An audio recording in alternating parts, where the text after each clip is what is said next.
Big one if you're into environment. This is about as big as it gets, they tell me, and it's an honor to be here with a terrific person who's worked so hard on this and some other terrific people. Thank you very much. But I'm pleased to be joined today by EPA Administrator Lee Zeldin, who you all know, and to announce the single largest deregulatory action in American history. That's a big statement in American history, and I think we can add the words by far. Under the process just completed by the EPA, we are officially terminating the so-called endangerment finding, a disastrous Obama-era policy that severely damaged the American auto industry and massively drove up prices for American consumers. Prices went up incredibly for a worse product. This action will eliminate over $1.3 trillion of regulatory costs and help bring car prices tumbling down dramatically. You're going to get a better car. You're going to get a car that starts easier, a car that works better for a lot less money.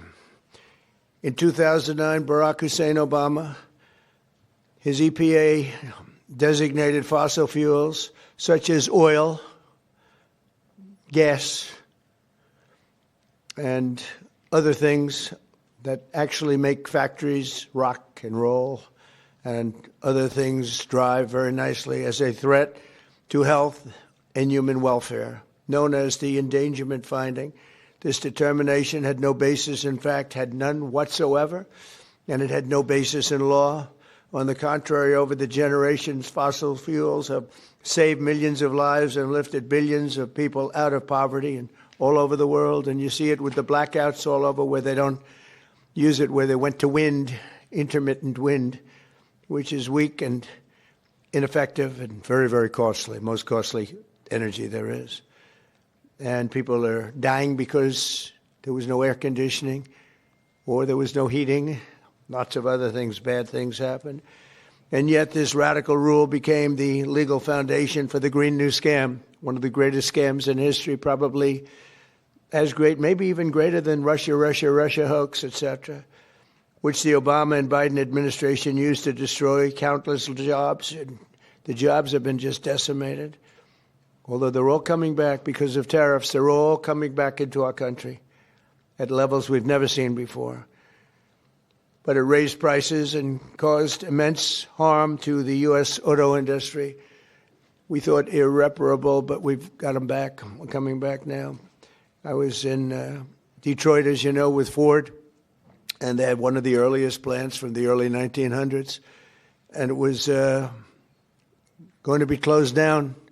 And then when I won, they said, let's keep it open for a little while. Let's see what happens. And they just announced, as you know, they're going 24 hours around the clock with that same plant that was going to be closed because of what we've done. For example, under the endangerment finding, they forced the hated start-stop feature onto American consumers, which unnecessarily shuts off a car's engine when you stop at a red light. In other words, the engine goes off. That's great. The endangerment finding was also used to impose the massive and really very expensive electric vehicle mandate, expensive in the sense that nobody wanted it. Everybody was going to be forced to buy an electric car in a very short period of time, even though you can't power the car because we would have had to spend $5 trillion on power stations. That's all dead, gone, over. These crippling restrictions were a major factor in driving up car prices to unprecedented levels, and the car that you were getting was not nearly as good. In 4 years under the Biden administration, the price of a new and used car rose more than 22%, all to facilitate the Green New Scam without achieving any meaningful impact on the environment, but making the car worse. That is why, effective immediately, we are repealing the ridiculous endangerment finding and terminating all additional green emission standards imposed unnecessarily on vehicle models and engines between 2012 and 2027 and beyond. This action will save American consumers trillions of dollars and will lower the average cost of a new vehicle by close to $3,000. Think of that. During my campaign, I promised to cut 10 old regulations for every new regulation. And we've exceeded that. We've instead done it 10 regulations. We were able to cut 129. So now we cut 129. So think of that. I promised to cut 10 old regulations for every new one, but we did more than 10. We did 129. It's something. Nobody can even believe it. So we did a lot of regulation cutting in the first administration, a record, nobody even close to it now. We're actually exceeding it in this administration. The biggest one yet that we've done is happening right now. So perhaps no industry has benefited more from our historic deregulation campaign than the U.S. auto industry. We canceled the EPA's absurd, just totally absurd, tailpipe emission standards, which was a disaster for automobile manufacturing, and revoked Biden's emissions waiver that would have allowed California to regulate automobiles for the entire nation. And they're crazy out in California. They have nothing but trouble out there, as you know. That's why people are leaving in record numbers. I also ended Joe Biden's extreme CAFE emission standards, saving the average American consumer much more than $1,000 when they buy a new car. But now we're talking about close to $3,000. These regulation cuts, combined with our tax cuts and tariffs, are the reason why the world's largest automakers have announced that they're going to be spending in excess of $100 billion in the United States in the next very short period of time, building new auto plants. We're bringing our auto plants, assembly plants, and factories roaring back to life, not even mentioning AI and all of the other things. We're building thousands of businesses in the United States. And if you remember, on my first day, they said if I could ever get the Dow up to 50,000 in my last year, in other words, in the fourth year, that it would be an unbelievable miracle. But don't worry about it, because it'll never happen, they said. And if I could get the S&P up to 7,000, they said in the fourth year, they said it will never happen. Let's not even talk about it. I have things. Let's not even waste our time talking about it. Well, at the very end of my first year, the Dow hit 50,000. Now it's over 50,000. And 3 days before that, the S&P hit 7,000. So we didn't have to wait till the end of the fourth year. We just waited till the end of the first year.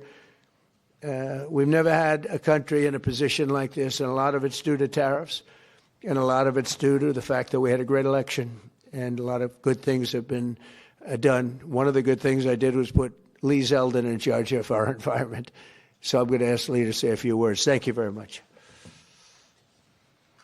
Thanks, Lee. Thank you, Mr. President. This is a big deal. Under President Trump's leadership today, the Trump EPA has finalized the single largest act of deregulation in the history of the United States of America. Referred to by some as the holy grail of federal regulatory overreach, the 2009 Obama EPA endangerment finding is now eliminated.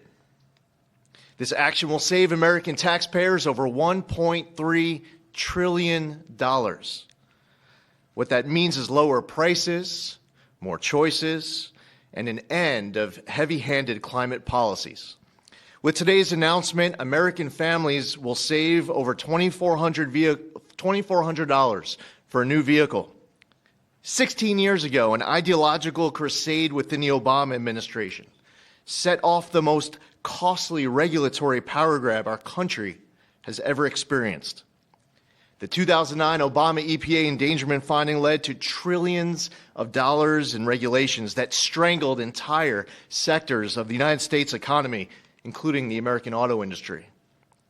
It claimed new powers over the vehicles we drive, even though the best reading of the Clean Air Act clearly states otherwise. The Obama and Biden administrations used it to steamroll into existence a left-wing wish list of costly climate policies, electric vehicle mandates, and other requirements that assaulted consumer choice and affordability. And who paid the biggest price? Hardworking families, small businesses, millions of Americans who just want a reliable, affordable car to get to work, take their kids to school, or go to church on Sunday. The endangerment finding and the regulations that were based on it didn't just regulate emissions. It regulated and targeted the American dream. And now the endangerment finding is hereby eliminated, as well as all greenhouse gas emission standards that followed. The red tape has been cut. Manufacturers will no longer be burdened by measuring, compiling, or reporting greenhouse gas emissions for vehicles and engines. And the forced transition to electric vehicles is eliminated. No longer will automakers be pressured to shift their fleets towards electric vehicles, vehicles that are still sitting unsold on dealer lots all across America. And as a cherry on top, we are ending the federal government's push to get manufacturers